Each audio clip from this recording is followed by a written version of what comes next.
Hello बच्चों, आज हम पढ़ेंगे रघुवीर सहाय की कविता। कल हमने पढ़ी थी पढ़िए गीता।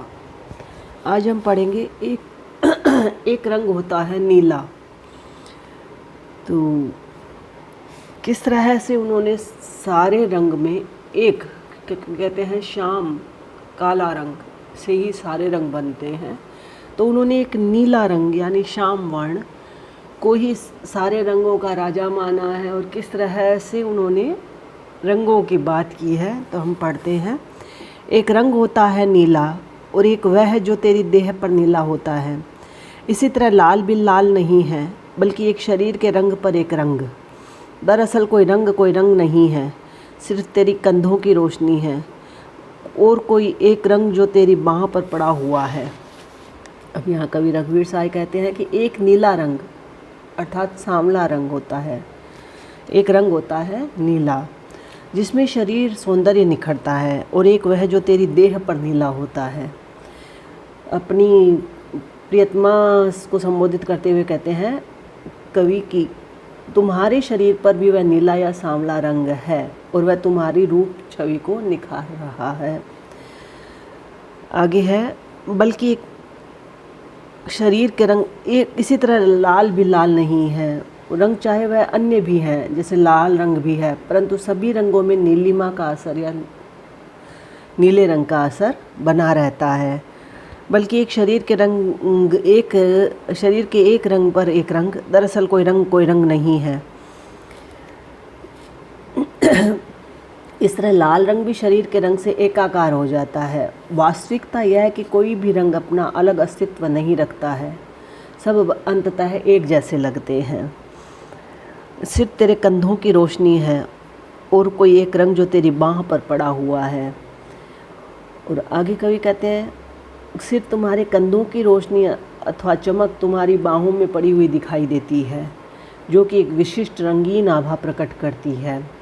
कवि का आशय है कि बाहरी भेद मानने से प्रत्येक रंग का अंतर प्रतीत होता है, परंतु उनमें आंतरिक छवि एक समान ही रहती है। इसलिए सौंदर्य छवि में भेद या न्यूनाधिकता मानना असंगत ही है। तो यहाँ पर है प्रतीकात्मक शैली का प्रयोग किया गया है, और शब्दावृत्ति से रंग बार बार आने से है यमक अलंकार है, वर्णावृत्ति से अनुप्रास अलंकार है, तथा सहेतुक कथन से काव्यलिंग अलंकार है बच्चों। और अब अगली कविता है हमारी हिंदी। ये बड़ी चर्चित कविता हुई थी उनकी। वो हिंदी के बारे में बताते हैं कि किस तरह से हिंदी की स्थिति है और हिंदी क्या सोचती है। एक देश के नागरिक होने के नाते हिंदी के बारे में हमारा क्या कर्तव्य है। हमारी हिंदी एक दुहाजू की नई बीवी है, बहुत बोलने वाली, बहुत खाने वाली, बहुत सोने वाली। गहने गढ़ाते जाओ, सर पर चढ़ाते जाओ, वह मुटाती जाए, पसीने से गंधाती जाए, घर का माल मेके पहुंचाती जाए, पड़ोसिनों से जले, कचरा फेंकने को लेकर लड़े। तो रघुवीर सहाय हमारी हिंदी शीर्षक कविता से कहते हैं, इसमें हिंदी के चाल चलन को लेकर एक उन्होंने चुटिला व्यंग्य किया है। और वो कहते हैं कि हम पहली पत्नी मर जाए या छोड़कर चले जाए, ऐसे व्यक्ति की दूसरी नई बीवी की तरह हिंदी के प्रति हमारा व्यवहार रहता है, जिसको दुहाजू कहते हैं। तो हमारा व्यवहार है वो हिंदी के प्रति ऐसा रहता है जैसे किसी व्यक्ति की पत्नी मर जाए या उसको छोड़कर चली जाए और दूसरी वो बीवी को ब्याह करके लाए, दुहाजू बीवी की स्थिति जैसा हमारा हिंदी के साथ व्यवहार रहता है। पहले अंग्रेजी या उर्दू भाषा का मोह रहा, अब उन्हें छोड़कर हिंदी को अपनाया। इस तरह दुहाजू व्यक्ति की नई बीवी के समान हिंदी हमारे लिए नई भाषा है। पहले अंग्रेज आए थे, उससे पहले मुग़ल आए थे, तो पहले वो कहते हैं उर्दू और अंग्रेजी का मोह रहा, वो पत्नियां रही होंगी, लेकिन फिर उन्हें छोड़ कर के हिंदी को उसने अपनाया, यानी वो दुहाजू बनी।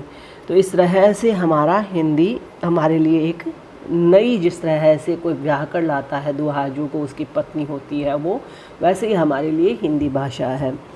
ये बहुत बोलने वाली, बहुत खाने वाली और बहुत सोने वाली है। अब जब दूसरी पत्नी आती है तो व्यक्ति दबासा रहता है और मनमानी नहीं लगा पाता और वो अपनी मनमानी करती है। तो वो कहते हैं वो बहुत बोलने वाली है, बहुत खाने वाली है, बहुत सोने वाली है। आशय स्पष्ट ये है कि नई बीवी में उक्त सारे गुण या अवगुण रहते हैं।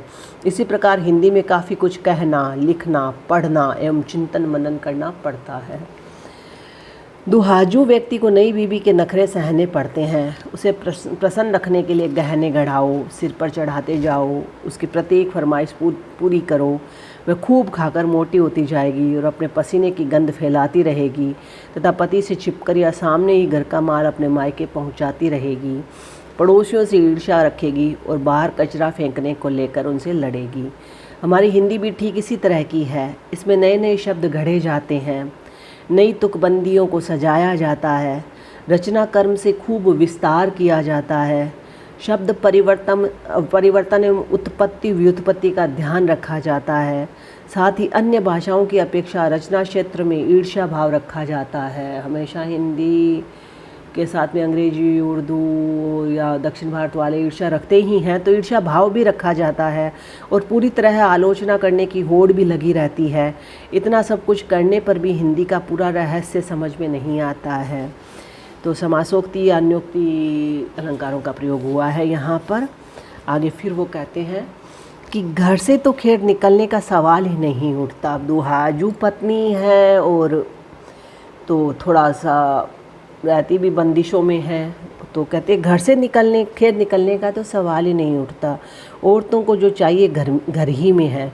एक महाभारत है, एक रामायण है, तुलसीदास की भी, राधे श्याम की भी, एक नागिन की स्टोरी, बमय गाने और एक खारी बावली में छपा कोक शास्त्र, एक खुसट महरिन है परपंच के लिए, एक अधेड़ खसम है जिसके प्राण अकच्छ किए जा सके, एक गुचकुलिया सा आंगन, कई कमरे कुठरिया एक के अंदर एक, बिस्तरों पर चिकट तकिए, कुर्सियों पर गोंजे हुए उतारे कपड़े, फर्श पर धनकते गिलास, खूंटियों पर कुचेली चादरें जो कुएं पर ले जाकर खींची जाएंगी।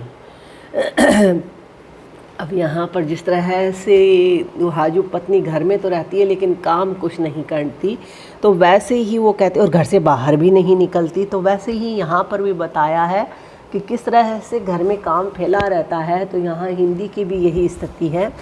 कवि कहते हैं कि हमारी हिंदी दुहाजू की नई बीवी है, वह ऐसी है कि उसे किसी काम से घर से बाहर निकलने की ज़रूरत ही नहीं है, क्योंकि अन्य औरतों की तरह उसे जो कुछ भी चाहिए वह घर में उपलब्ध है। उसके घर में महाभारत है, रामायण भी है, तुलसीदास द्वारा रचित और राधे श्याम द्वारा लिखित रामायण है, एक नागिन की कहानी भी बेसुरा गाने के लिए है, उसके पास खारी बावली दिल्ली से छपी कोक शास्त्र की पुस्तक भी है, एक खुसट महारिन भी है जो घर के काम धंधे में टांगे अड़ाया करती हैं, अधेड़ पति भी है जिसके पास वह कुतर्क करती रहती है या बात बात पर उसके प्राण लेने पर तत्पर रहती है, एक छोटा बेढंगा एवं गंदा आंगन भी है और उसके साथ कई कमरे एवं कोठरियाँ हैं, बिस्तरों पर गंदे मेले तकिए हैं तो वहाँ कुर्सियों पर गंदे कपड़े उतार कर रखे हैं, फर्श पर गिलास लुढ़कते हैं तो खूंटियों पर गंदी चादरें लटकी हैं जो कुएं पर ले जाकर धोई जाएंगी। प्रतीकात्मक वर्णन इस प्रकार है कि हिंदी भाषा को घर में सारी सुविधाएं उपलब्ध हैं। हिंदी में महाभारत, तुलसी कृत्रिम, राधे श्याम रचित दोनों रामायण हैं। कुछ कहानियों की किताबें, कोक शास्त्र आदि पुस्तकें भी हिंदी में उपलब्ध हैं। हमारी हिंदी का घर पूरी तरह बेढंगा है, शब्दों का भंडार है तो उसके उपयोग करने वाले भी बेढंगे हैं। कई तत्सम शब्द हैं तो कई अनगढ़, अशुद्ध एवं काम चलाऊ शब्द भी इसमें हैं। इस प्रकार हमारी हिंदी अपने ही घर में उपेक्षित सी है। तो यहाँ पर है आक्षेपात्मक शैली का प्रयोग हुआ है। अब अगला बंद है अंतिम बंद। घर में सब कुछ है जो औरतों को चाहिए, सीलन भी और अंदर की कोठरी में 5 सेर सोना भी और संतान भी जिसका जिगर बढ़ गया है, जिसे वह मासिक पत्रिकाओं पर हंगाया करती है, और ज़मीन भी जिस पर हिंदी भवन बनेगा। कहने वाले चाहे कुछ कहें, हमारी हिंदी सुहागिन है, सती है, खुश है। उसकी साथ यही है कि खसम से पहले मरे और तो सब ठीक है, पर पहले खसम उससे बचे, तब तो वह अपनी साध पूरी करे। तो यहाँ कवि कहते हैं कि हमारी हिंदी रूपी दुहाजू की नई बीबी के समान है। उसके घर में सब कुछ है जो औरतों को चाहिए, घर में सीलन भी है, कोठरियों में 5 सेर सोना भी है, उसकी संतान भी है जिसका हृदय कुछ बढ़ गया है। अर्थात हिंदी से निकली उपभाषाएं और बोलियां अभी तक परिष्कृत नहीं है। शब्द भंडार व्यापक है, परंतु उनका सही ढंग से उपयोग नहीं हो रहा है। वह मासिक पत्रिकाओं के प्रकाशन से समृद्ध है, परंतु उन मासिक पत्रिकाओं के पाठक नहीं हैं। जिस जमीन पर हिंदी के विशाल भवन का निर्माण होगा, उसका दुरुपयोग हो रहा है। इस तरह अपने ही घर अर्थात हिंदी भाषा क्षेत्रों में इसकी उपेक्षा हो रही है। कवि व्यंग्य रूप में कहता है कि कहने वाले चाहे कुछ भी कहें, परंतु हमारी हिंदी सुहागिन, सती और खुश है। उसकी यही हार्दिक इच्छा है कि वह पति से पहले मरे, अर्थात हिंदी भाषियों के रहते ही हिंदी का जीवन समाप्त हो जाए, तो इसमें आश्चर्य नहीं है। सब और हिंदी भाषियों या हिंदी के रचनाकारों की घोर उपेक्षा भी हो रही है। वे अर्थाभाव में मर रहे हैं। पहले वे स्वयं बचे, फिर हिंदी को भी बचाया जा सकता है। सरकार भी हिंदी की पूरी उपेक्षा कर रही है। ऐसे में हिंदी की साध कैसे पूरी हो सकती है? तो यहाँ पर हिंदी की उपेक्षा एवं दुर्दशा को लक्ष्य करके कवि ने प्रतीकात्मक वर्णन किया है। बाकी का हम कल पढ़ेंगे। धन्यवाद बच्चों।